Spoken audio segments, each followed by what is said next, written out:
7080 라이브 카페에서 다시 만난 밴드 보컬 출신의 전 남친과 밤마다 몰래 만나더니 급기야 아내는 크루즈 여행을 떠났습니다. 동창 모임이라는 뻔한 거짓말이었죠.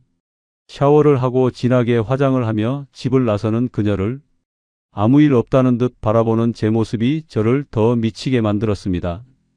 당신 그 남자랑 만나는 거 다 알아. 그 말을 입 밖으로 꺼내지 않기 위해 석 달 동안 이를 악물고 버텼습니다. 그들의 은밀한 관계가 밝혀진 그날, 저는 식탁 위에 갈색 봉투 하나를 올려두고 집을 나왔습니다. 그 봉투 안에 든 것들을 보고 아내가 어떤 표정을 짓게 될지 모르겠지만 내 삶을 파괴한 두 사람에게 지옥의 대가를 치르게 하기 위해 저는 모든 것을 걸었습니다. 이야기 시작 전에 꽃밭인생 구독과 좋아요 꼭 한번 눌러주세요. 그럼 오늘의 사연 시작하겠습니다. 저는 30년 넘게 중견 제조업체 인사팀 과장으로 일하다가 작년에 명예퇴직을 했습니다. 퇴직금과 그동안 모아둔 돈으로 아내와 함께 제주도에 게스트하우스를 차리기로 마음먹었습니다. 바다가 보이는 조용한 곳에서 인생 2막을 시작하는 거죠. 아내 혜림은 30년 동안 저를 뒷바라지하며 전업주부로 살았습니다. 저와 결혼하고 나서 줄곧 집안일만 했고 제 월급으로 가게를 꾸려왔습니다. 평범하고 조용한 삶이었습니다.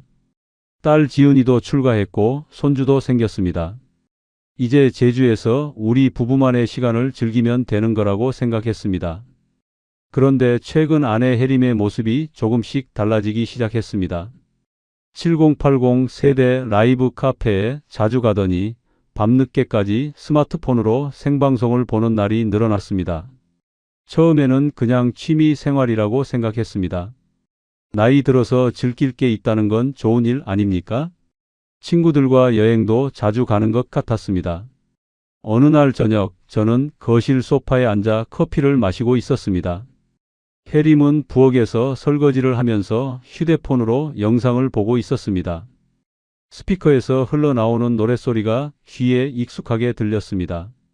저는 잠깐 멈칫했습니다. 분명히 어디선가 들어본 멜로디였습니다. 여보, 그 노래 뭐야? 응? 그냥 옛날 노래인데? 혜림은 대수롭지 않게 대답했습니다. 하지만 저는 그 멜로디를 분명히 알고 있었습니다. 혜림이 대학 시절 밴드 동아리에서 불렀던 노래였습니다. 결혼 초에도 몇 번 들어본 적이 있었습니다. 그때 혜림은 옛날 생각나서 창피해라며 웃었던 기억이 납니다.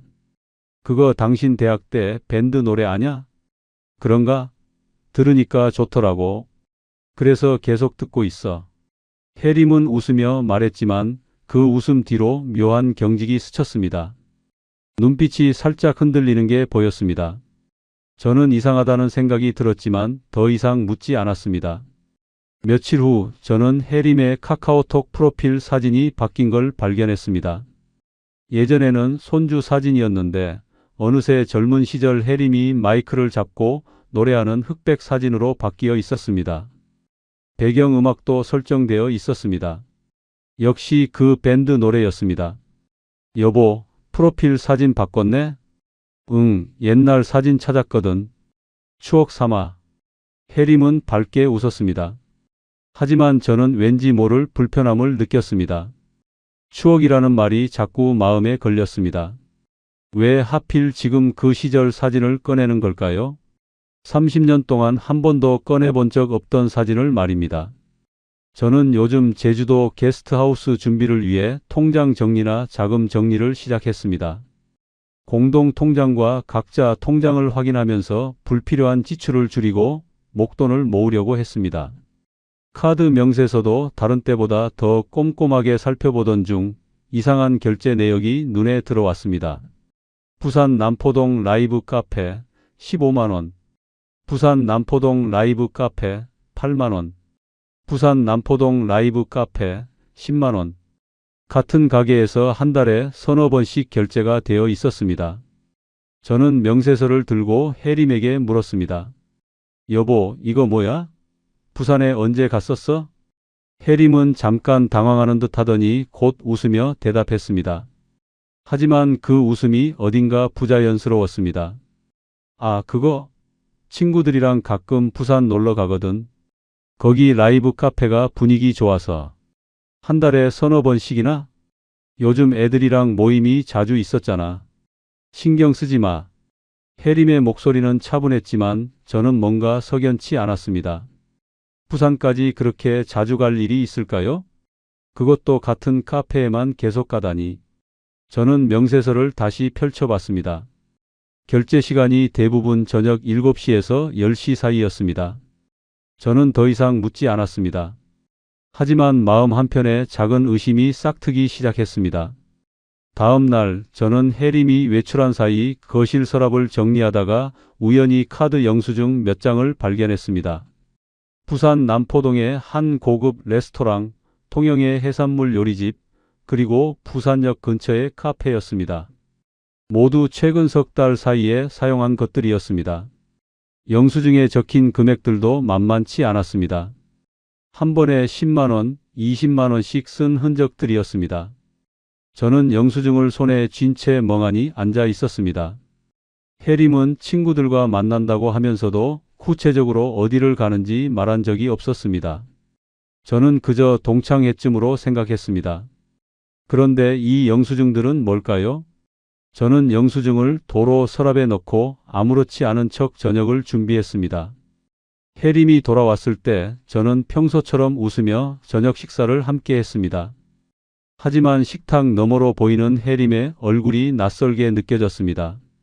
밥을 먹으면서도 혜림은 자꾸 휴대폰을 확인했습니다. 문자가 올 때마다 입가에 미소가 번졌습니다. 며칠 후 혜림은 또 외출 준비를 했습니다. 평소보다 화장을 진하게 하고 새로 산 옷을 입었습니다. 거울 앞에서 한참을 서성이며 머리를 매만지는 모습이 낯설기만 했습니다. 여보, 또 어디가? 친구들이랑 저녁 먹기로 했어. 친구 누구? 왜 자꾸 그래? 평소에는 묻지도 않던 사람이 친구들 만나는 게 이상해? 혜림의 목소리에 짜증이 섞여 있었습니다. 눈빛도 날카로워졌습니다. 저는 더 이상 묻지 않았습니다. 혜림은 가방을 들고 현관문을 나섰습니다. 문이 닫히는 소리가 유난히 크게 들렸습니다. 저는 거실 창문으로 혜림이 택시를 타고 떠나는 모습을 지켜봤습니다. 가슴 속에서 불안이 커져갔습니다. 이상했습니다. 뭔가 크게 잘못되고 있다는 느낌이 들었습니다. 그날 밤 혜림은 11시가 넘어서 돌아왔습니다. 술 냄새가 났습니다.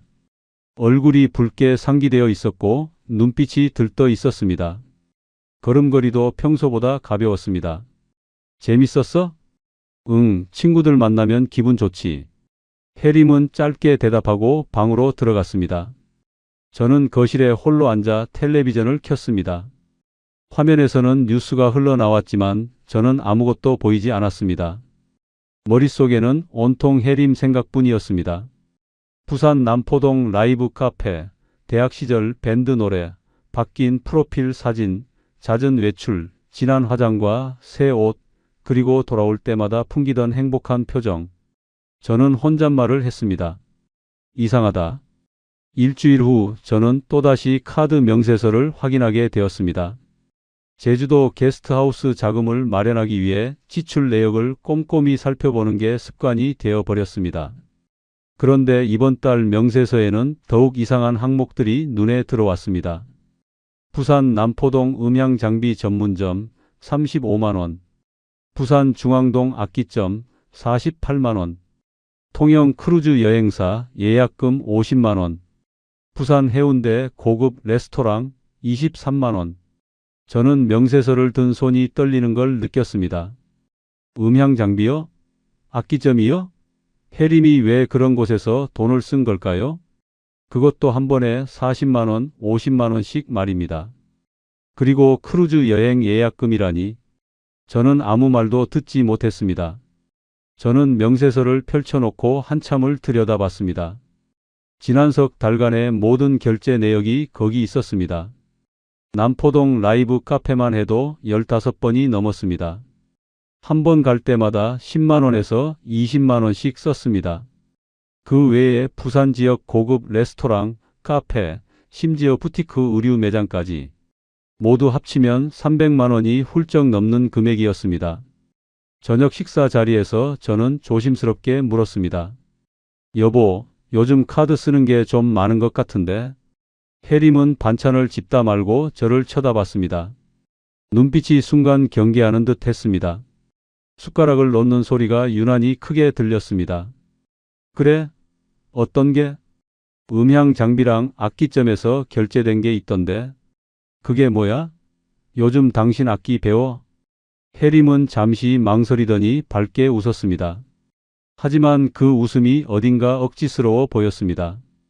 눈가에 힘이 들어가 있었고 입꼬리가 부자연스럽게 올라가 있었습니다. 아, 그거. 동창회에서 작은 이벤트 하나 준비하는 게 있어서 그래. 친구들끼리 재미로 하는 건데 당신은 신경 쓸 거 없어. 이벤트? 무슨 이벤트인데 음향 장비까지 사? 48만 원짜리를? 그냥 노래 부르고 그런 거야. 다 같이 돈 모아서 하는 건데 내가 먼저 결제해 준 거야. 나중에 다 받을 거니까 걱정하지 마. 해림의 설명은 그럴듯했습니다. 하지만 저는 여전히 석연치 않았습니다. 동창회 이벤트에 음향 장비가 필요할까요? 게다가 악기까지 사다니요. 제가 아는 해림의 친구들 중에 악기를 다루는 사람은 없었습니다. 그럼 크루즈 여행은 뭐야? 예약금 50만 원이나 나갔던데? 저번에는 그런 얘기 안 했잖아. 아, 그건 친구들이랑 다음 달에 가기로 한 거야. 2박 3일로 다녀오는 거야. 괜찮지? 해림은 당연하다는 듯이 말했습니다. 마치 제가 이상한 질문을 하는 것처럼 눈썹을 치켜세웠습니다. 저는 숟가락을 내려놓았습니다. 여보, 우리 지금 제주도 게스트하우스 준비하느라 돈 모으고 있잖아. 이렇게 막 쓰면 안 되는 거 아냐? 막 쓴다니. 친구들이랑 여행 한번 가는 게 그렇게 이상해? 내가 여태까지 집에 있으면서 크게 돈 쓴 것도 없고. 나도 제주도 가기 전에 친구들이랑 시간 좀 보내려고 하는데 왜 그래? 난 몇십 년 동안 당신 월급으로 정말 알뜰하게 살았어. 이제 좀 즐기면 안 돼? 당신도 친구들이랑 골프 치러 다니면서 돈 쓰잖아. 해림의 목소리가 높아졌습니다. 얼굴에 붉은 기가 올랐습니다. 저는 더 이상 말을 잇지 못했습니다. 분위기가 험악해질 것 같았습니다. 해림의 말이 틀린 것도 아니었습니다. 그날 밤 저는 침대에 누워 머릿속으로 지난 석 달간의 지출 내역을 되짚어 봤습니다.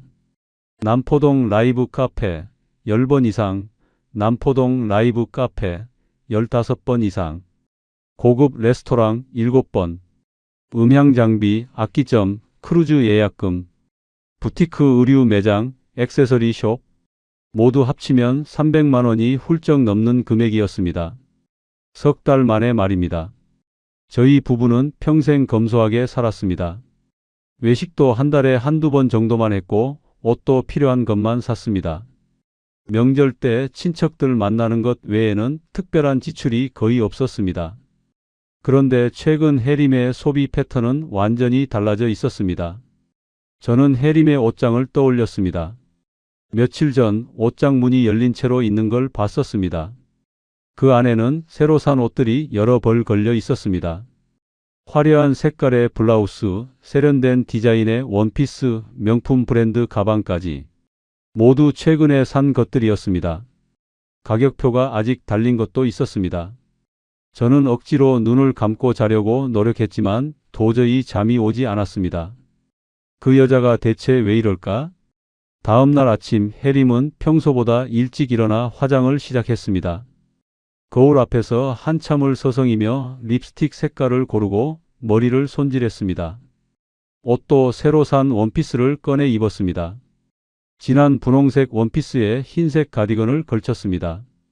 귀걸이도 새로 샀는지 반짝이는 걸 착용했습니다. 오늘 또 나가? 응, 언니들이랑 점심 먹기로 했어. 이번 주에만 벌써 두 번째네. 월요일에도 만났잖아. 그래서? 친구들 만나는 게 죄야? 왜 자꾸 그래? 해림의 목소리에 날이 서 있었습니다. 거울 너머로 저를 노려보는 눈빛이 차가웠습니다. 저는 더 이상 말하지 않았습니다. 해림은 가방을 들고 현관으로 향했습니다. 문을 나서기 직전 해림은 뒤돌아보며 말했습니다. 저녁 늦을 수도 있으니까 먼저 드세요. 나 기다리지 말고. 문이 닫혔습니다. 쾅 소리가 크게 울렸습니다. 저는 빈 거실에 홀로 남았습니다. 저는 해림의 서랍을 열어봤습니다. 양심에 찔리는 일이었지만 저는 도저히 참을 수가 없었습니다. 서랍 안에는 영수증들이 가득했습니다. 부산의 고급 레스토랑, 카페, 옷가게, 액세서리숍, 모두 최근 2달 사이의 것들이었습니다. 그 중에서 한 장의 영수증이 눈에 들어왔습니다. 부산 해운대의 한 호텔 레스토랑이었습니다. 결제 금액은 23만 원. 날짜는 지난달 15일. 저는 그날을 기억했습니다. 해림은 친구들이랑 부산에서 하루 묵고 온다고 말했었습니다. 여자들끼리 동창회 여행이라고 했습니다. 저는 영수증을 손에 쥔 채 주저앉았습니다. 가슴이 답답했습니다. 숨이 막히는 것 같았습니다. 친구들이랑 여행을 간다면서 왜 이렇게 비싼 호텔 레스토랑에서 식사를 한 걸까요? 오랜만에 좋은 데서 분위기 좀 낸 걸까요? 하지만 일반 식당도 아니고 굳이 호텔 레스토랑을, 모든 게 그냥 이상하게 느껴졌습니다. 오후가 되었습니다. 해림에게서 문자가 왔습니다. 나 오늘 늦어요. 저는 답장을 보내지 않았습니다. 저는 거실 소파에 앉아 멍하니 시간을 보냈습니다. 텔레비전을 켰지만 무슨 프로그램이 나오는지 하나도 보이지 않았습니다. 해가 지고 어둠이 내렸습니다. 저녁 8시, 9시, 10시. 해림은 아직도 들어오지 않았습니다. 11시 40분이 넘어서야 현관문이 열렸습니다. 해림이 들어왔습니다. 얼굴이 환하게 상기되어 있었고 입가에는 웃음이 번져 있었습니다. 늦었네? 해림은 짧게 말하고 방으로 들어갔습니다. 저를 쳐다보지도 않았습니다. 저는 거실에 그대로 앉아 있었습니다. 저는 혼잣말을 했습니다. 이건 단순히 친구들을 만나는 게 아니야. 가슴속에서 무언가가 무너져 내리는 느낌이었습니다. 30년 동안 쌓아온 믿음이 조금씩 금이 가고 있었습니다. 저는 주먹을 꽉 쥐었습니다. 손톱이 손바닥에 파고들었지만 아프지 않았습니다. 저는 그날 밤 결심했습니다. 더 이상 눈 감고 있을 수 없다고. 진실을 알아야 한다고. 며칠 후 저는 해림의 휴대폰을 우연히 보게 되었습니다. 아침 8시쯤이었습니다.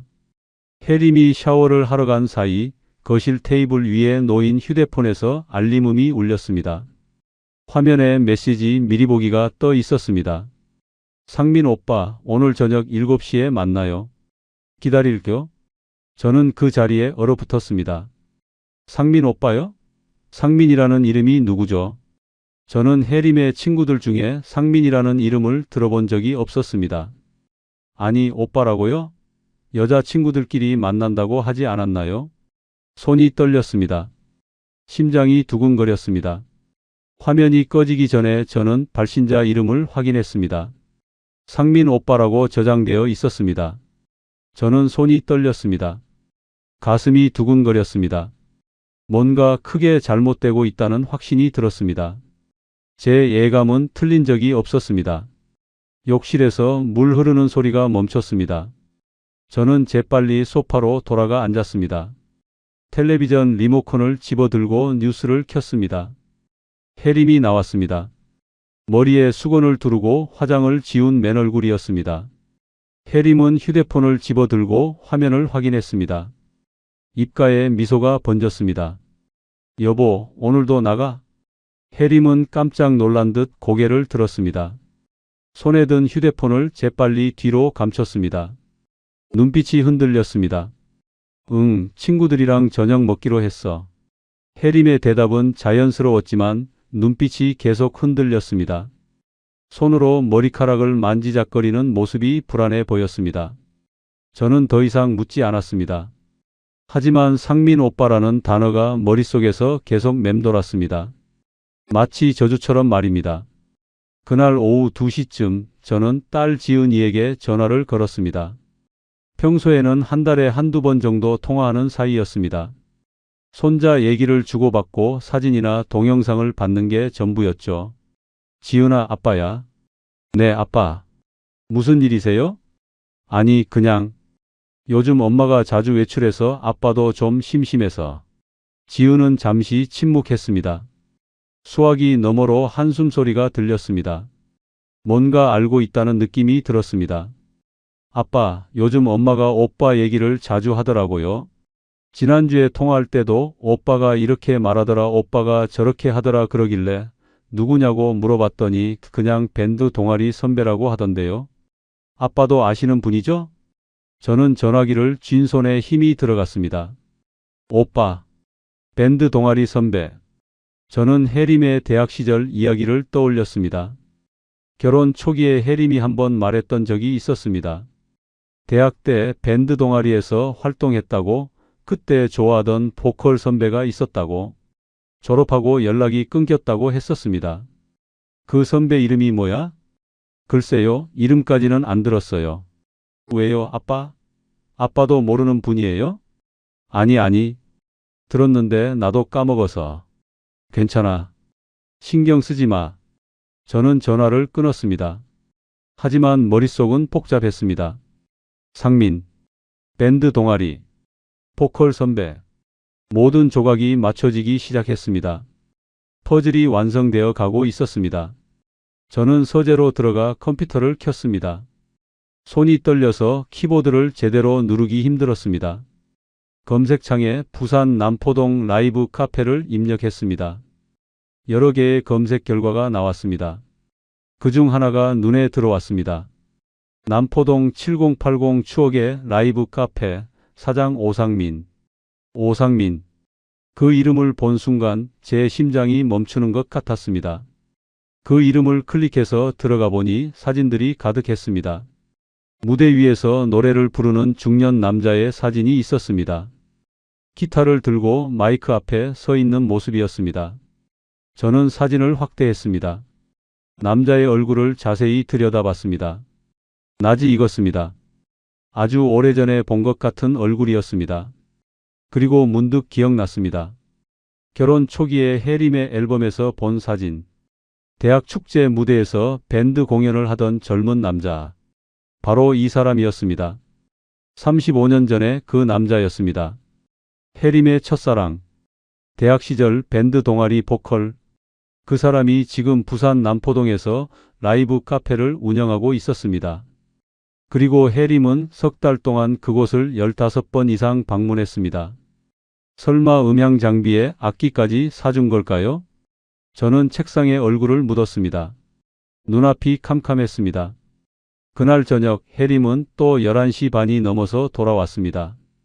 옷에서 담배 냄새가 났습니다. 혜림은 담배를 피우지 않습니다. 그리고 술 냄새도 진하게 났습니다. 얼굴이 붉게 상기되어 있었고 걸음걸이가 비틀거렸습니다. 립스틱이 번져 있었습니다. 재밌었어? 저는 소파에 앉아 차갑게 물었습니다. 거실 불을 켜지 않아서 어둠 속에 앉아 있었습니다. 혜림은 깜짝 놀라 뒤로 물러섰습니다.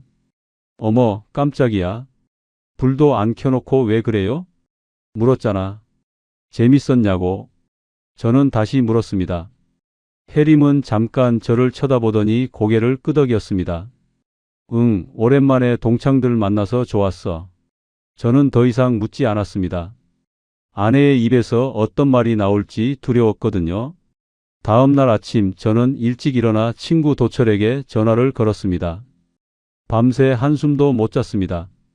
김도철 변호사. 고등학교 동창이자 제 유일한 친구였습니다. 같은 나이지만 도철은 아직도 왕성하게 법률 사무소를 운영하고 있었습니다. 이혼 전문 변호사였습니다. 저희는 한 달에 한 번씩 만나 소주 한잔하는 사이였습니다. 아침 9시가 되자마자 저는 도철에게 전화를 걸었습니다. 도철아, 나야. 오늘 시간 돼? 무슨 일이야? 아침부터. 목소리가 왜 그래? 많이 안 좋은데? 급한 일이 좀 있어서 그래. 점심때 만날 수 있어? 아니면 지금 당장이라도. 도철은 잠시 침묵하더니 진지한 목소리로 대답했습니다. 그래, 12시에 사무실로 와. 내가 점심 사줄게.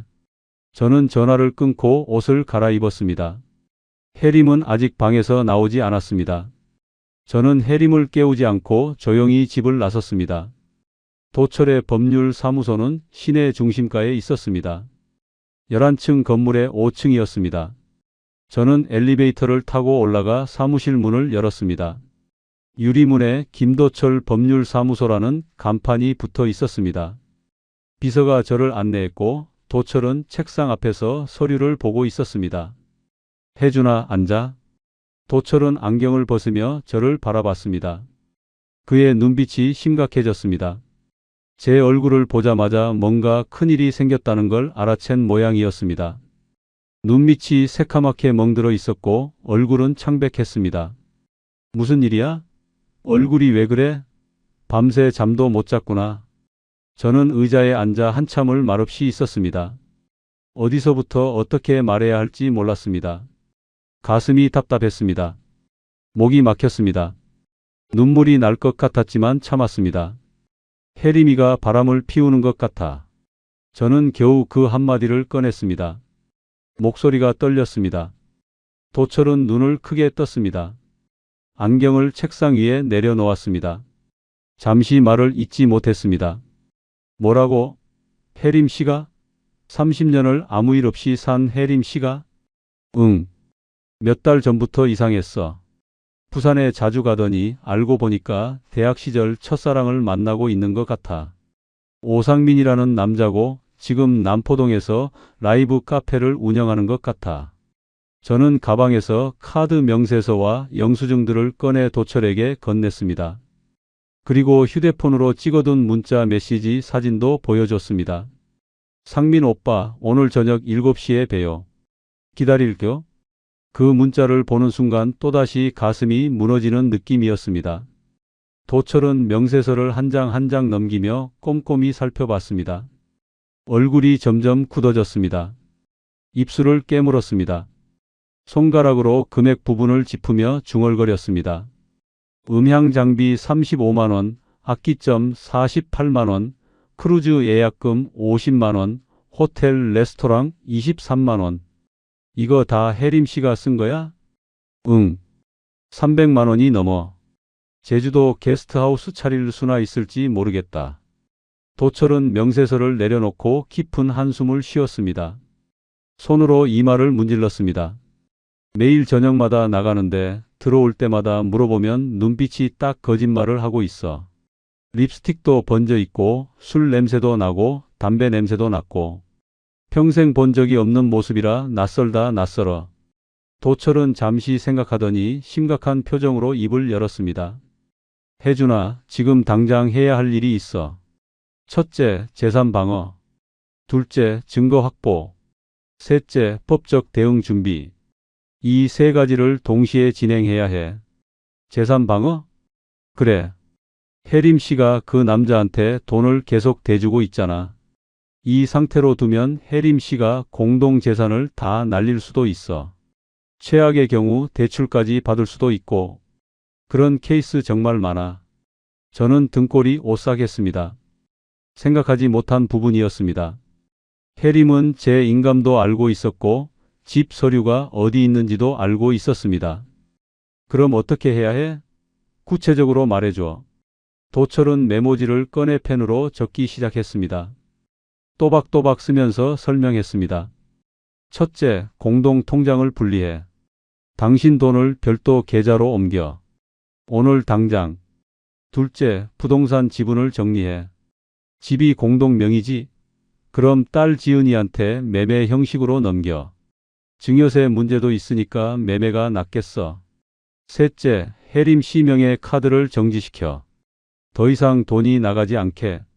넷째, 혜림 씨가 접근할 수 있는 모든 금융 계좌의 비밀번호를 바꿔. 저는 도철의 말을 하나하나 받아 적었습니다. 손이 떨렸지만 또박또박 적었습니다. 메모지가 글씨로 가득 찼습니다. 그리고 증거 확보가 제일 중요해. 불륜 사실을 입증할 수 있는 증거가 있어야 위자료를 받을 수 있거든. 사진, 영상, 문자 메시지, 통화 기록, 모텔이나 호텔 출입 기록. 이런 게 필요해. 특히 둘이 함께 있는 사진이나 영상이 결정적이야. 그런 걸 어떻게 구해? 내가 직접 따라다녀야 되는 거야? 도철은 잠시 망설이더니 서랍에서 명함 한 장을 꺼내 저에게 건넸습니다. 사설 탐정이야. 박기택이라는 사람인데 내가 아는 사람이고 실력이 좋아. 이 사람한테 맡기면 확실한 증거를 구할 수 있을 거야. 비용은 좀 들겠지만 필수니까 꼭 연락해서 맡겨봐. 저는 명함을 받아들었습니다. 핸드폰 번호와 사무실 주소가 적혀 있었습니다. 얼마나 들어? 최소 2~300만 원 정도는 잡아야지. 하지만 그 돈으로 확실한 증거를 잡으면 위자료로 몇 천만 원은 받을 수 있어. 그리고 상간소송도 걸 수 있고. 상간소송? 응. 불륜 상대한테도 손해배상 청구해야지. 너가 피해자니까. 오상민이라는 그 남자한테도 책임을 물을 수 있어. 위자료는 혜림 씨한테 받고 상간소송은 그 남자한테 거는 거지. 저는 고개를 끄덕였습니다. 머릿속이 복잡했지만 도철의 설명은 명확했습니다. 길이 보이기 시작했습니다. 혜준아, 지금부터는 감정적으로 움직이면 안 돼. 냉정하게 전략적으로 가야 된다. 혜림 씨한테 흔들리면 안 돼. 울고불고 빌어도 절대 넘어가면 안 돼. 이제부터는 진짜 전쟁이야. 내 재산과 노후는 지켜야지. 그동안 어떻게 일했는데? 저는 도철을 바라봤습니다. 친구의 눈빛이 단호했습니다. 저는 고개를 끄덕였습니다. 알겠어. 도철은 제 어깨를 두드렸습니다. 힘들겠지만 이겨내야 해. 내가 법적으로 최대한 도와줄게. 바로 탐정한테 연락해서 미행 의뢰해. 크루즈 여행 간다고 했지? 그때가 결정적 증거를 잡을 기회야. 배 위에서 둘이 있는 사진만 찍어도 끝이야, 끝. 저는 명함을 주머니에 넣었습니다. 가슴이 무겁게 눌렸습니다. 하지만 동시에 뭔가 해야 할 일이 명확해진 느낌이었습니다. 더 이상 막연하게 불안해하지 않아도 되었습니다. 싸울 방법이 생긴 겁니다. 무기가 생긴 겁니다. 고맙다, 도철아. 저는 도철과 함께 사무실을 나섰습니다. 점심을 먹는 동안 도철은 구체적인 절차들을 하나씩 설명해 줬습니다. 식사를 마치고 사무실로 돌아올 때 도철이 마지막으로 말했습니다. 혜준아, 혜림 씨한테 절대 먼저 그 남자 이야기 꺼내지 마. 답답해도 나중에 크루즈에서 돌아온 다음에 한 방에 끝내는 거야. 그 전까지는 평소처럼 행동해. 알겠지? 연기를 해야 해. 알겠어. 최대한 자연스럽게 행동할게. 엘리베이터를 타고 내려오면서 저는 생각했습니다. 이제 시작이구나. 저는 주먹을 꽉 쥐었습니다. 저는 그날 저녁 박기택 탐정에게 전화를 걸었습니다. 명함에 적힌 번호를 눌렀습니다. 손이 떨렸습니다. 이런 전화를 해본 적이 없었으니까요. 3번의 신호음 후 낮고 침착한 남자 목소리가 들렸습니다. 여보세요. 박기택 탐정사무소입니다. 안녕하세요. 김도철 변호사님 소개로 연락드립니다. 정혜준이라고 합니다. 아, 네. 도철 변호사님께 얘기 들었습니다. 부인분 불륜 의심건이시죠? 내일 오후 4시에 사무실로 오실 수 있으세요? 네, 가겠습니다. 주소 알려주세요. 기택은 주소를 알려줬습니다. 시내에서 그리 멀지 않은 곳이었습니다. 다음 날 오후 4시 저는 박기택 탐정사무소에 도착했습니다. 오래된 건물 3층에 있었습니다. 엘리베이터가 없어서 계단을 올라갔습니다. 문을 열고 들어가니 50대 남자가 책상에 앉아 있었습니다. 단단해 보이는 체구에 날카로운 눈빛이었습니다. 머리는 짧게 깎았고 검은색 재킷을 입고 있었습니다. 정혜준 씨시죠? 앉으세요. 기택은 악수를 청했습니다. 저는 그의 손을 잡았습니다. 힘이 느껴졌습니다. 거친 손이었습니다. 도철 변호사님께 대강의 상황은 들었습니다. 부인분이 불륜 의심 상황이시죠? 대학 동창 남자를 만나고 계시다고요? 네. 석 달 전부터 이상했고 어제 확인했습니다. 대학 시절 첫사랑을 만나고 있는 것 같습니다. 저는 가방에서 준비해온 자료들을 꺼냈습니다. 카드 명세서, 영수증, 문자 메시지 캡처, 통화 기록, 그리고 오상민의 라이브 카페 홈페이지를 출력한 자료까지 모든 걸 기택 앞에 펼쳐 놓았습니다. 기택은 자료를 하나씩 살펴봤습니다. 눈빛이 점점 날카로워졌습니다. 고개를 끄덕이며 중얼거렸습니다. 부산 남포동 라이브 카페 패턴이 명확하네요. 음향 장비, 악기, 크루즈 예약. 이 정도면 확실한 증거 잡는 건 어렵지 않을 겁니다. 어떻게 해야 되나요? 구체적으로 알려주세요. 우선 부인분의 동선을 파악해야 합니다. 언제 어디서 만나는지, 얼마나 자주 만나는지, 어떤 장소에 가는지. 차량 미행이 기본이고요. 그리고 결정적으로 둘이 함께 있는 사진이나 영상을 찍어야 합니다. 특히 호텔이나 모텔에 함께 들어가는 장면, 나오는 장면이요. 저는 숨이 막혔습니다. 실제로 그런 장면을 찍게 된다면 그건 더 이상 의심이 아닌 확실한 증거가 되는 겁니다. 제 아내가 다른 남자와 호텔에 들어가는 장면을 찍는다는 게 믿기지 않았습니다. 제가 그걸 볼 수 있을까요? 부인분이 또 약속이 있다고 하셨나요? 이번 주 토요일에 부산 간다고 했습니다. 아침 10시쯤 출발할 거예요. 그리고 다음 달 15일에 크루즈 여행을 간다고 했어요. 여자 동창들이랑 간다고 했지만 거짓말인 게 확실합니다. 기택의 눈이 반짝였습니다. 입가에 미소가 번졌습니다. 크루즈 여행이요? 제가 같은 크루즈에 탑승해서 지켜보겠습니다.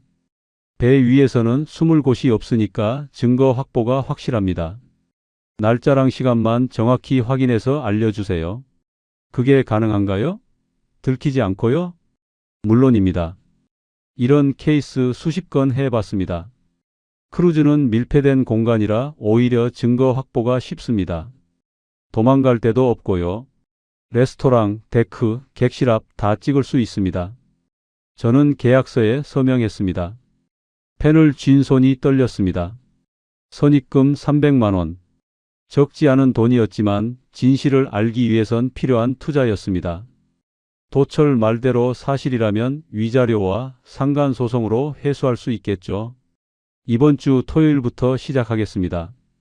부인분이 집을 나서는 시간을 정확히 알려주세요. 제가 집 근처에서 대기하고 있다가 시작하겠습니다. 차량 색깔과 모델도 알려주세요. 아침 10시쯤 출발할 겁니다. 흰색 소나타입니다. 알겠습니다. 부인분 사진 좀 보여주실 수 있나요? 그리고 차량 번호도요. 최대한 자세히 알려주셔야 실수가 없습니다. 저는 휴대폰에서 해림 사진을 보여줬습니다. 작년 추석에 찍은 가족 사진이었습니다. 해림이 환하게 웃고 있는 사진이었습니다. 기택은 사진을 자기 휴대폰으로 찍었습니다.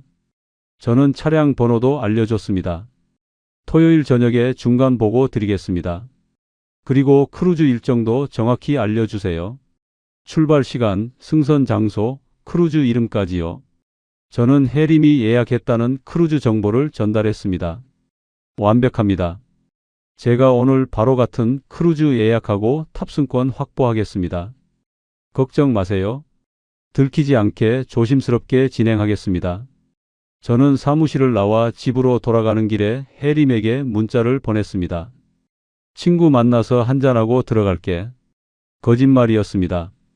하지만 저도 이제는 연기를 해야 했습니다. 도철의 말대로 평소처럼 행동해야 했습니다. 해림이 눈치채면 안 되니까요. 해림에게서 답장이 왔습니다. 그래요. 천천히 들어와요. 짧은 문자였습니다. 예전 같았으면 술 많이 마시지 마세요. 안전하게 들어오세요. 이런 말을 덧붙였을 겁니다. 하지만 이제는 그런 것도 없었습니다. 그저 형식적인 답장뿐이었습니다. 저는 혼자 식당에 들어가 소주 한 병을 시켰습니다. 혼자 술을 마시는 건 정말 오랜만이었습니다. 아니, 결혼하고 나서 처음인지도 몰랐습니다. 소주잔을 들어 올렸습니다. 목구멍으로 넘어가는 술이 쓰디쓴 맛이었습니다. 목이 따가웠습니다. 창밖을 바라보며 생각했습니다. 토요일이면 해림의 진짜 모습을 볼 수 있을 겁니다. 부산 남포동 라이브 카페에서 그 남자와 만나는 모습을, 손을 잡고 걷는 모습을, 어쩌면 호텔에 들어가는 모습까지 볼 수 있을지도 모릅니다. 그리고 크루즈에서는 결정적인 증거를 잡을 수 있을 겁니다. 둘이 함께 배에 타는 모습, 객실 앞에서 함께 있는 모습. 그때까지 저는 아무것도 모르는 척해야 합니다. 아무 의심도 없는 척, 제주도 게스트하우스 준비나 열심히 하는 척 연기를 해야 합니다. 해림 앞에서 웃어야 하고, 대화를 나눠야 하고, 밥을 같이 먹어야 합니다. 저는 소주잔을 비우고 또 한 잔을 따랐습니다. 손이 떨렸습니다. 옆 테이블에서는 젊은 연인들이 웃으며 식사를 하고 있었습니다. 여자가 남자에게 음식을 떠먹여주고 남자가 웃으며 받아 먹었습니다. 저와 해림도 저런 시절이 있었습니다. 35년 전 신혼 때는 말입니다. 언제부터 우리는 이렇게 멀어진 걸까요? 아니, 해림이 언제부터 저를 떠난 걸까요? 석 달 전부터일까요? 아니면 더 오래 전부터였을까요? 어쩌면 저는 눈치채지 못한 것뿐이고 해림의 마음은 진작에 제 곁을 떠났던 건 수도 있습니다. 30년 결혼 생활이 이렇게 끝나가고 있었습니다. 하지만 저는 무너지지 않을 겁니다. 끝까지 싸울 겁니다. 제 재산도 제 미래도 아무도 함부로 빼앗아 갈 수 없습니다. 30년 동안 악착같이 모은 돈을 그 두 사람한테 줄 수는 없으니까요. 저는 마지막 잔을 들이키고 식당을 나왔습니다. 토요일 아침이 밝았습니다. 저는 일찍 일어나 거실에 앉아 있었습니다. 해림은 아침 8시부터 분주하게 움직였습니다. 욕실에서 샤워를 하고 거울 앞에서 한참을 화장을 했습니다. 평소보다 훨씬 진한 화장이었습니다. 립스틱도 새로 산 빨간색을 바르고 이라인도 진하게 그렸습니다. 오늘 부산 간다는 거지? 저는 최대한 자연스럽게 물었습니다. 목소리가 떨리지 않도록 조심했습니다. 해림은 거울을 보며 대답했습니다. 응. 친구들이랑 갔다가 구경도 하고 그러고 올라고. 몇 시에 돌아올 거야? 저녁 늦을 것 같아. 거짓말이었습니다. 저는 알고 있었습니다. 해림은 남포동 라이브 카페로 갈 겁니다. 그 남자를 만나러 가겠죠. 하지만 저는 아무렇지 않은 척 했습니다. 그래, 조심해서 다녀와. 저녁은 내가 알아서 먹을게. 고마워요. 잘 챙겨 먹고 있어요. 해림은 새로 산 원피스를 입었습니다. 목걸이도 착용하고 귀걸이도 했습니다. 그렇게 해림은 가방을 들고 현관으로 향했습니다. 가방도 새로 산 것이었습니다. 비싸 보였습니다. 다녀올게요. 응, 잘 다녀와. 사고 나지 않게 조심해서 운전해. 문이 닫혔습니다. 저는 창문으로 해림이 차에 타는 모습을 지켜봤습니다.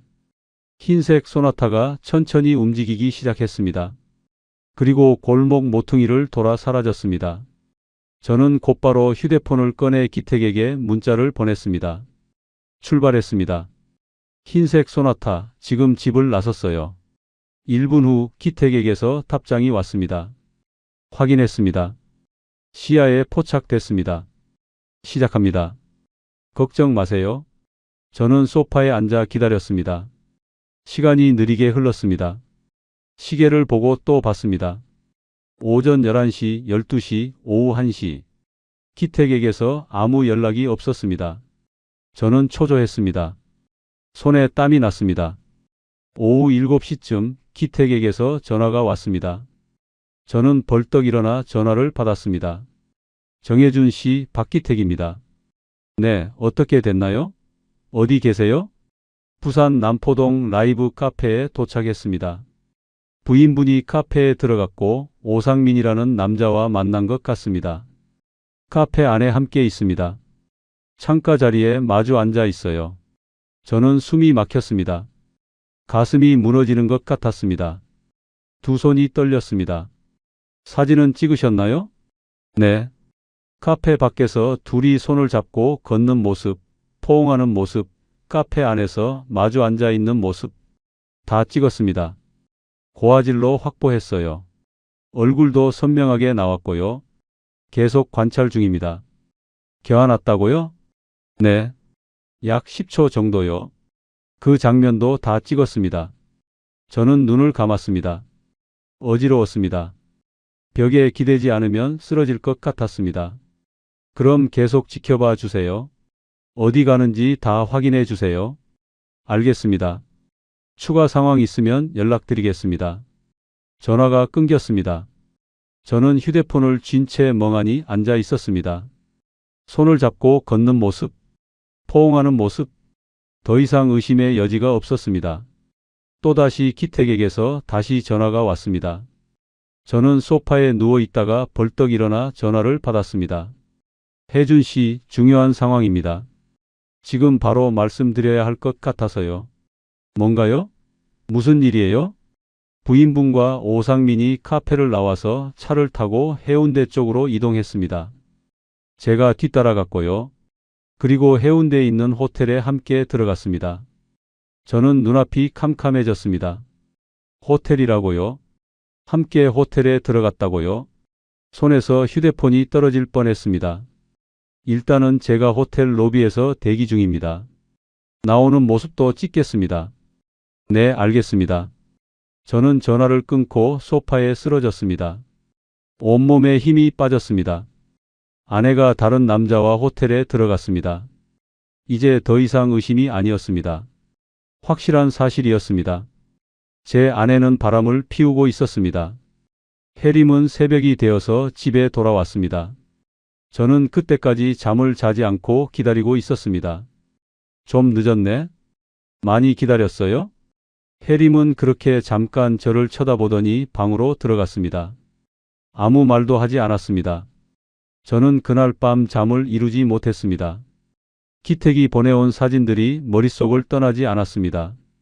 손을 잡고 걷는 해림, 그 남자를 바라보며 웃는 해림, 호텔에 함께 들어가는 해림과 그 남자의 모습이 칼로 제 가슴을 찌르는 것 같았습니다. 일주일이 지났지만 저는 평소처럼 행동했습니다. 해림과 대화를 나눴고 함께 식사를 했습니다. 하지만 제 마음은 이미 썩어 문드러지고 있었습니다. 해림을 볼 때마다 호텔에 들어가는 모습이 떠올랐습니다. 그 남자와 포옹하는 모습이 떠올랐습니다. 그렇게 하루하루 피가 말라가는 시간을 보냈습니다. 크루즈 출발 날은 점점 다가왔고요. 크루즈 여행 전날 해림은 캐리어를 싸기 시작했습니다. 새로 산 옷들을 꺼내 넣으며 마치 신혼여행을 가는 사람처럼 들떠 있었습니다. 여보, 나 재밌게 놀다 올게요.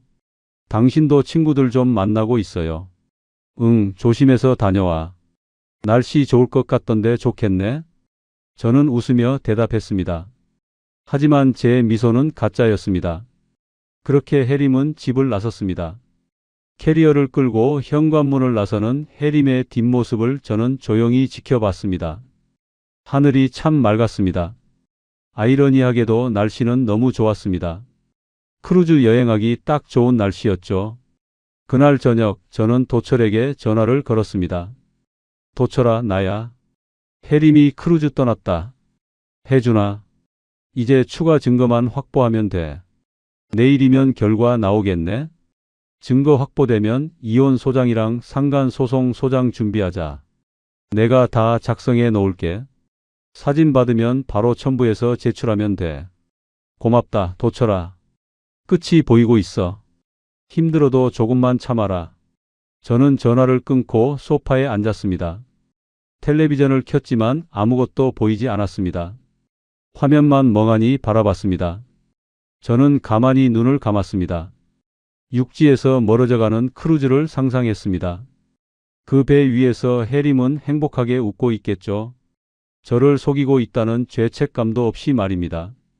그 남자와 함께 석양을 보고 함께 저녁을 먹고 함께 밤을 보내겠죠. 하지만 그 배가 돌아오면 해림의 인생도 완전히 바뀔 겁니다. 이제 마지막 순간만 기다리면 됩니다. 그러면 제가 느끼는 이 고통의 순간도 끝이 나겠죠. 속상해할 겨를도 없이 저는 딸 지은에게 전화를 걸었습니다. 목소리가 떨렸습니다. 지은아, 아빠야. 네, 아빠. 잘 지내고 계시죠? 급한 일이 좀 있어서 그런데 오늘 집에 좀 올 수 있어? 오늘이요? 왜요? 갑자기 무슨 일인데요? 전화로는 설명하기 어려워. 엄마 아빠 문제야. 내려와서 얘기하자. 지은은 잠시 침묵했습니다. 숨소리가 들렸습니다. 그리고 조용히 대답했습니다. 알겠어요, 아빠. 이따 오후 반차 내고 출발할게요. 고맙다, 지은아.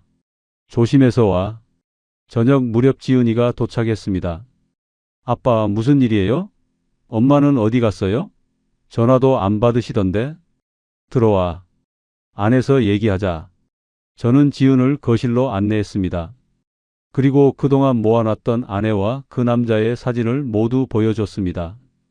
딸에게 보여주고 싶지는 않았지만 재산을 정리하려면 어쩔 수 없었습니다. 지은은 입을 막고 눈이 커졌습니다. 얼굴이 새하얗게 질렸습니다. 몸이 떨렸습니다. 이게 뭐예요? 엄마가 맞아요? 네, 엄마가 대학 시절 첫사랑을 만나서 바람을 피웠어. 지금은 그 남자랑 크루즈 여행을 떠났고, 지은은 소파에 주저앉았습니다. 눈물이 흘러내렸습니다. 어깨가 들썩였습니다. 아빠, 엄마가 어떻게 이럴 수가. 지은아, 들어. 아빠가 지금부터 하는 말 잘 들어야 해. 나는 내 엄마랑 이혼할 거야. 그리고 저 남자한테 상간소송을 걸 거야. 하지만 그 전에 재산을 정리해야 해. 이 집을 내 명의로 넘길 거야. 매매 형식으로, 법적으로 문제없게. 집을요? 왜요? 아빠 집인데요. 네, 엄마가 재산 분할 청구하면 이 집이 반으로 나뉘어. 그럼 집을 팔아야 할 수도 있어. 그래서 미리 내 명의로 넘기는 거야. 매매 계약서를 쓰면 법적으로 문제없어. 도철 삼촌이 다 확인했어. 지은은 고개를 끄덕였습니다. 아빠, 저는 아빠 편이에요. 엄마가 이럴 거라고는 생각도 못했어요. 엄마가 우리한테 어떻게 이럴 수가 있어요. 그날 저녁 도철도 집에 왔습니다. 손에 서류 봉투를 들고 있었습니다. 표정이 굳어 있었습니다. 혜준아, 다 준비했어. 이혼 소장, 상간 소송 소장, 재산 분할 포기 각서, 그리고 집 매매 계약서. 모두 법적 효력 있게 작성했어. 저희는 거실 식탁에 앉아 서류를 하나씩 확인했습니다. 지은은 집 매매 계약서에 서명했습니다. 이제 등기부등본 이전만 하면 돼. 내일 아침 9시에 등기소 가자. 내가 같이 갈게. 고맙다, 도철아. 저는 이혼 소장을 펼쳐봤습니다. 거기에는 해림의 불륜 사실, 증거 목록, 위자료 청구 금액 5천만 원이 적혀 있었습니다. 그리고 상간 소송 서류에는 상민에게 청구하는 손해배상금 3천만 원이 적혀 있었습니다. 총 8천만 원이었습니다. 8천만 원으로 제 상처가 씻기지는 않겠지만 그래도 이게 최선이라면 최선을 다해 두 사람에게 벌을 내려야겠죠. 그렇게 저는 다음날 지은이와 함께 서류 정리를 마무리하고 나오자마자 지은이가 울먹였습니다. 아빠. 저는 지은이를 꼭 안아줬습니다. 다 큰딸을 이렇게 안아본 게 얼마인가 싶더군요. 괜찮아. 아빠는 괜찮아. 오히려 홀가분해. 이제 거짓말 속에서 살지 않아도 되니까. 엄마 아빠 때문에 너무 속상해 하지 말고 행복하게 살아. 그게 아빠가 바라는 전부야. 지은이는 그렇게 한참 눈물을 멈추지 못했습니다. 혜림이 크루즈 여행에서 돌아오는 날 아침 기택에게서 전화가 왔습니다. 저는 지은이를 올려보내고 소파에서 밤을 지새우다가 전화벨 소리에 벌떡 일어났습니다. 혜준 씨, 박기택입니다. 크루즈 하선했습니다. 어떻게 됐나요? 증거 확보했나요? 완벽하게 잡았습니다. 부인분과 오상민이 같은 객실을 사용했습니다. 302호실이었어요. 저녁 8시에 함께 객실에 들어가는 모습, 다음 날 아침 9시에 함께 나오는 모습 다 찍었습니다. 그리고 데크에서 손을 잡고 걷는 모습, 레스토랑에서 마주 앉아 식사하는 모습, 선실 발코니에서 포옹하며 키스하는 모습까지 모두 확보했습니다. 저는 가슴이 무너지는 것 같았습니다. 내가 그걸 다 봐야 한다니. 가슴은 쿵쾅거리고 손은 바들바들 떨렸습니다. 총 50장 찍었고 영상도 4개 확보했습니다. 모두 고화질이고 날짜와 시간, 위치 정보가 자동으로 기록됐습니다. 반박할 여지가 전혀 없습니다. 알겠습니다. 언제 받을 수 있나요? 이따 4시에 사무실로 오시면 USB로 드리겠습니다. 그리고 상세 보고서도 함께 작성해서 드리겠습니다. 감사합니다. 내일 뵙겠습니다. 저는 전화를 끊고 도철에게 바로 전화를 걸었습니다. 손이 너무 떨려서 번호를 잘못 누를 뻔했습니다.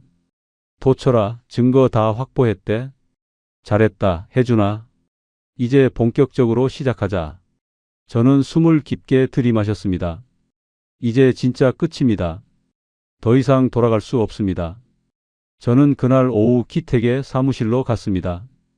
기택은 USB와 두꺼운 봉투를 건넸습니다. 표정이 진지했습니다. 여기 사진과 영상이 들어 있습니다.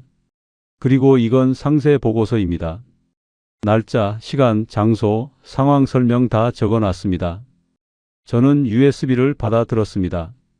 작은 USB 하나에 30년 결혼 생활의 끝이 담겨 있었습니다. 무게가 느껴지지 않았지만 제 손은 떨렸습니다. 수고하셨습니다. 정말 감사합니다. 덕분에 진실을 알게 됐네요. 힘내세요. 새로운 시작이 있을 겁니다. 저는 집에 돌아와 곧바로 움직이기 시작했습니다. 혜림이 저녁에 이 집에 도착하기 전에 이 집을 나갈 계획이었습니다. 저는 미리 챙겨놓은 제 옷가지들의 중요한 서류들, 통장, 인감, 개인 물건들을 담아 모든 걸 정리했습니다. 그리고 제주도 게스트하우스 계약서를 꺼냈습니다. 이미 계약금을 넣어둔 상태였습니다. 다음 달부터 공사를 시작할 예정이었죠. 그래서 저는 거기로 가기로 결정했습니다. 혼자서 새로운 인생을 시작할 겁니다. 저는 캐리어를 현관으로 옮기고 식탁 위에 갈색 봉투를 올려놓았습니다. 그 안에는 이혼 소장, 상간 소송 소장, 증거사진 10장, 그리고 마지막 편지가 들어 있었습니다. 편지는 짧았습니다. 저는 만년필로 또박또박 적었습니다. 당신이 선택한 길이야. 앞으로는 변호사 김도철을 통해 연락해. 저는 편지와 그들의 사진 한 장을 봉투에 넣고 봉했습니다. 그리고 거실을 천천히 둘러봤습니다. 30년을 산 집이었습니다. 추억이 참 많은 집이었습니다. 저 소파에서 지은이가 처음 걸음마를 했었습니다. 저 식탁에서 가족들이 명절마다 모여 밥을 먹었습니다. 하지만 이제는 떠나야 했습니다. 저는 차에 올라타 시동을 걸었습니다. 백미러로 집을 마지막으로 바라봤습니다. 불이 꺼진 아파트가 마치 제 모습처럼 쓸쓸해 보였습니다. 저녁이면 혜림은 빈집으로 돌아올 겁니다. 신나게 여행을 다녀온 기분으로 집 문을 활짝 열어 제끼겠죠. 하지만 집은 텅 비어 있을 겁니다.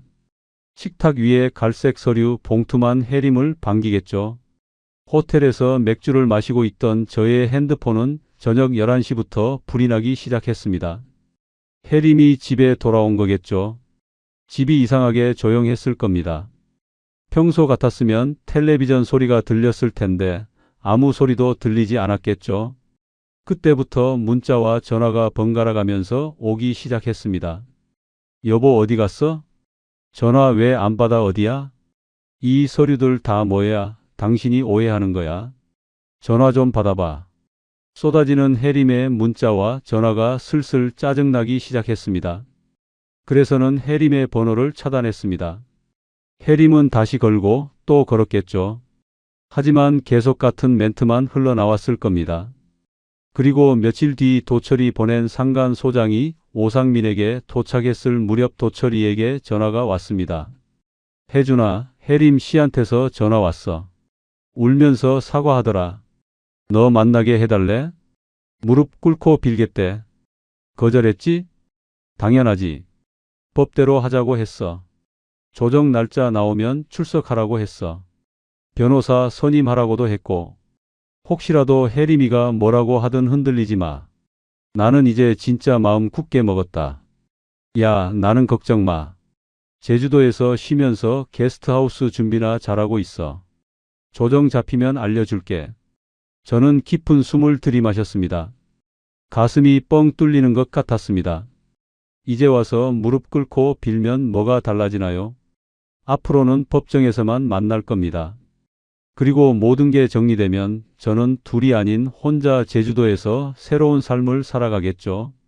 저는 제주도에서 게스트하우스 공사를 하며 시간을 보내고 있었습니다. 바다가 보이는 언덕 위 땅이었습니다. 아침마다 파도 소리에 눈을 떴습니다. 공사 인부들과 함께 설계도를 보며 이야기를 나눴습니다. 마음이 평온했습니다. 도철에게서 전화가 왔습니다. 조정 기일이 잡혔다는 연락이었습니다. 혜준아, 다음 주 화요일 오전 10시야. 가정법원 3층 조정실이야. 꼭 와야 해. 알겠어. 갈게. 혜림이 쪽은 변호사 선임했어? 응. 박영미 변호사라고 이혼 전문 변호사야. 실력 있어. 하지만 증거가 명확하니까 혜림 씨 쪽이 불리해. 걱정 마. 고맙다, 도철아. 저는 전화를 끊고 달력을 봤습니다. 그날 저는 혜림과 다시 마주하게 됩니다. 한 달 만입니다. 어떤 표정으로 저를 볼까요? 울까요? 화를 낼까요? 아니면 무표정할까요? 조정 전날 저는 제주도에서 비행기를 탔습니다. 1시간 만에 공항에 도착했습니다. 도철이 마중 나와 있었습니다. 제주도 생활은 어때? 얼굴 좋아 보이네? 응. 바다 보면서 지내니까 마음이 편해. 공사도 순조롭고. 잘 됐다. 내일 조정 잘 마무리하자. 혜림 씨가 위자료 금액 깎아달라고 할 거야. 절대 안 돼. 5천만 원 그대로 받아야 해. 알겠어. 내 말대로 할게. 그날 밤 저는 호텔 방에서 잠을 이루지 못했습니다. 내일이면 혜림을 만납니다. 30년을 함께 살았지만 인사도 없이 헤어진 그 사람을 법정에서 만난다고 생각하니 기분이 이상했습니다. 다음 날 아침 9시 저는 도철과 함께 가정법원에 도착했습니다. 많은 사람들이 복도를 오갔습니다. 저희는 3층 조정실 앞에서 기다렸습니다. 9시 50분쯤 혜림이 나타났습니다. 여자 변호사와 함께였습니다. 혜림은 저를 보자마자 멈춰 섰습니다. 얼굴이 창백했습니다. 살이 많이 빠져 있었습니다. 눈밑이 까맣게 그늘져 있었습니다. 여보. 혜림이 저를 불렀습니다. 목소리가 떨렸습니다. 저는 대답하지 않았습니다. 혜림의 변호사가 혜림의 팔을 잡았습니다. 혜림 씨, 조정실로 들어가시죠. 개인적인 대화는 안 됩니다. 10시 정각 조정실 문이 열렸습니다. 조정위원 2명이 앉아 있었습니다. 남자 1명, 여자 1명이었습니다. 저희는 마주보고 앉았습니다. 중간에 긴 테이블이 있었습니다. 혜림은 계속 저를 쳐다봤습니다. 눈물이 그렁그렁했습니다. 남자 조정위원이 입을 열었습니다. 정혜준 씨와 송혜림 씨, 오늘 이혼 및 위자료 청구에 대한 조정을 진행하겠습니다. 먼저 정혜준 씨 측 변호사님 말씀해 주세요. 도철이 서류를 꺼냈습니다. 저는 청구인 정혜준 씨의 대리인 김도철 변호사입니다. 피청구인 송혜림 씨는 대학 동창 오상민 씨와 부적절한 관계를 맺었습니다. 증거 자료가 충분합니다. 사진과 영상, 카드 사용 내역, 통화 기록 등이 있습니다. 따라서 이혼과 위자료 5천만 원 지급을 청구합니다. 도철은 서류 뭉치를 조정위원들에게 건넸습니다. 조정위원들이 서류를 넘겨보기 시작했습니다. 사진들을 보며 고개를 끄덕였습니다.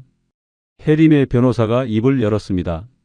저는 피청구인 송혜림 씨의 대리인 박영미 변호사입니다. 송혜림 씨는 자신의 잘못을 깊이 반성하고 있습니다. 하지만 위자료 5천만 원은 과도합니다.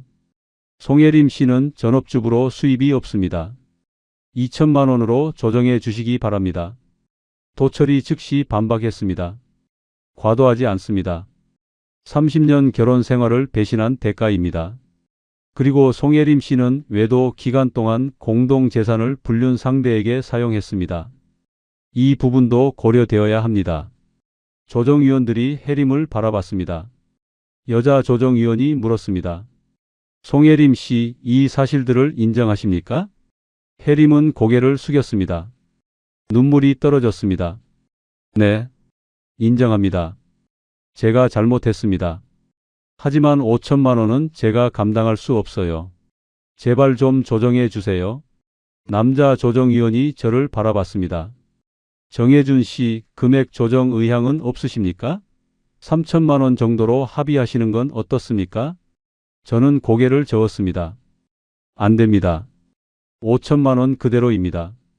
저는 아내를 믿었고 함께 제주도에서의 삶에 준비하고 있었습니다. 하지만 아내는 저를 배신했습니다. 그것도 첫사랑이자 전남친과 말입니다. 게다가 제 돈으로 그 남자를 도왔습니다. 5천만 원도 적다고 생각합니다. 혜림이 울음을 터뜨렸습니다. 여보, 제발요. 제가 정말 잘못했어요. 내가 뭐가 쉬었나 봐요. 용서해줘요. 다시는 안 그럴게요. 제발요. 저는 혜림을 똑바로 바라봤습니다. 처음으로 눈을 마주쳤습니다. 이미 끝났어. 용서는 없어. 법대로 하겠습니다. 혜림은 테이블에 얼굴을 묻고 울었습니다. 어깨가 들썩였습니다. 조정은 2시간 동안 계속되었습니다. 결국 조정위원들이 결론을 내렸습니다. 증거가 명확하므로 이혼은 인정됩니다. 위자료는 4천만 원으로 조정하겠습니다. 양측 모두 동의하십니까? 도철이 저를 쳐다봤습니다. 저는 고개를 끄덕였습니다. 1,000만 원 깎였지만 받아들이기로 했습니다. 동의합니다. 혜림의 변호사도 고개를 끄덕였습니다. 동의합니다. 조정조서가 작성되었습니다. 저희는 서명했습니다. 도장을 찍었습니다. 30년의 결혼이 그렇게 끝났습니다. 종이 한 장에 서명하는 것으로 모든 게 끝났습니다. 조정실을 나올 때 혜림이 저를 붙잡으려 했습니다. 여보, 제발 한 번만 더 얘기해요. 제발요.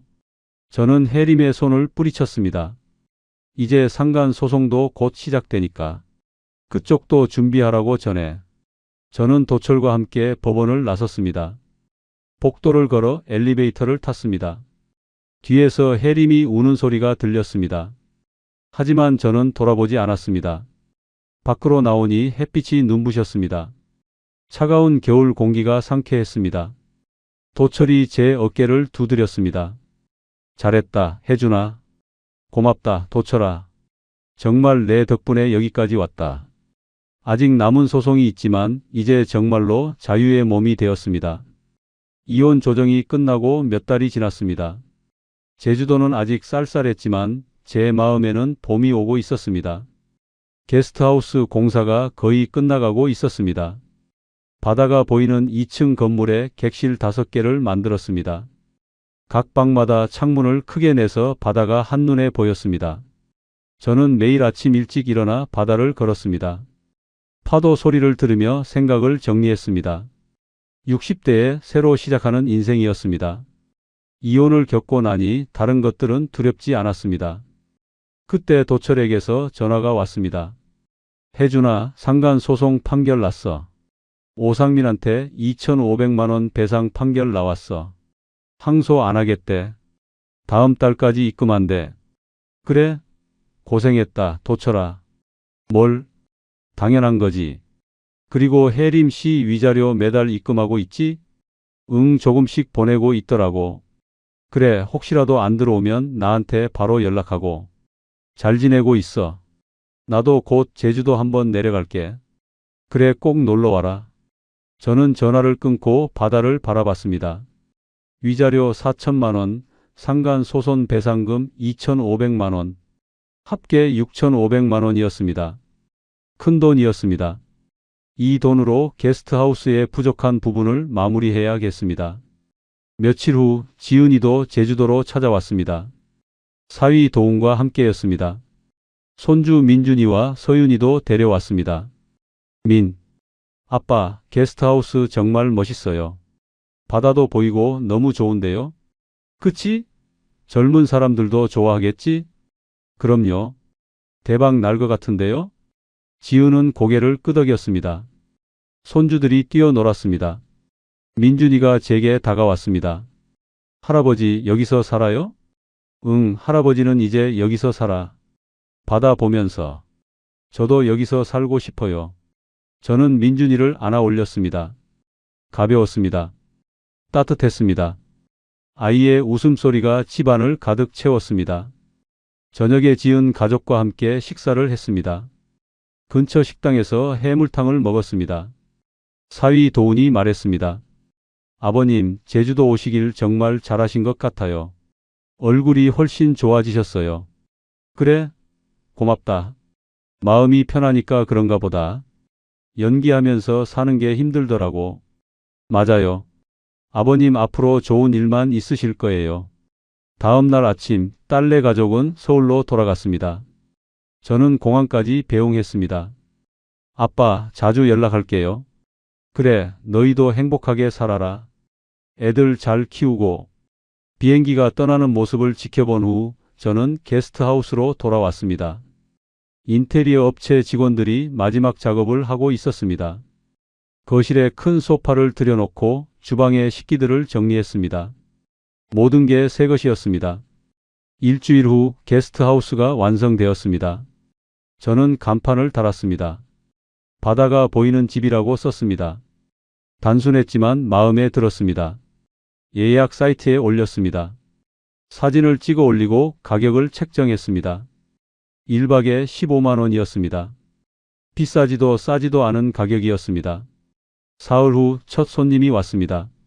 30대 부부였습니다. 신혼여행으로 제주도에 왔다고 했습니다. 사장님, 여기 정말 좋네요. 바다가 너무 가까워요. 감사합니다. 편히 쉬다 가세요. 아침 식사는 9시에 준비해 드릴 거? 저는 손님들을 위해 아침을 준비했습니다. 된장찌개, 계란말이, 김, 멸치볶음. 간단하지만 정성스럽게 만들었습니다. 손님들이 맛있게 먹는 모습을 보니 뿌듯했습니다. 손님들이 떠난 후 방을 정리했습니다. 침대 시트를 갈고 화장실을 청소했습니다. 일이 힘들었지만 보람이 있었습니다. 제 손으로 무언가를 만들어가는 느낌이었습니다. 그렇게 한 달이 흘렀습니다. 손님들이 계속 왔습니다. 주말에는 예약이 가득 찼습니다. 리뷰도 좋았습니다. 사장님이 친절하세요. 바다가 정말 예뻐요. 조용하고 편안해요. 이런 댓글들이 달렸습니다. 어느 날 저녁, 저는 2층 베란다에 앉아 맥주를 마셨습니다. 석양이 바다를 붉게 물들였습니다. 파도가 규칙적으로 밀려왔다 나갔습니다. 갈매기가 울었습니다. 저는 생각했습니다. 만약 해림이 바람을 피우지 않았다면 어땠을까? 하지만 그런 생각들은 다 부질없는 거겠죠. 지금 저는 자유롭습니다. 아침에 일어나 바다를 보고 손님을 맞이하고 밥을 해주고 청소를 하고 그렇게 하루하루를 살아가고 있습니다. 단순한 생활 같지만 그러다 보니 더 생각할 시간 없이 시간을 보낸 것 같습니다.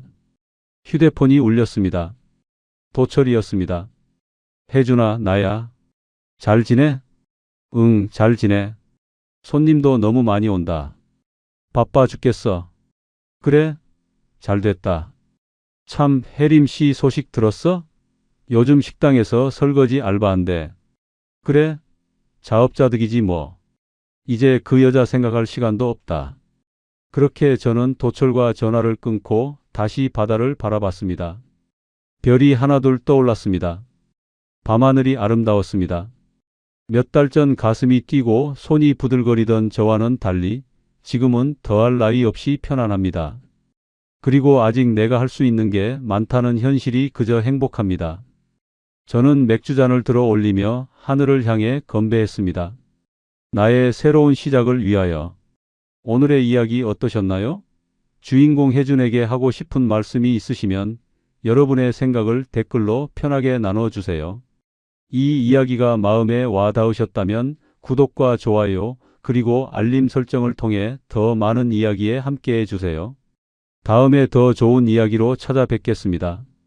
꽃밭 인생이었습니다.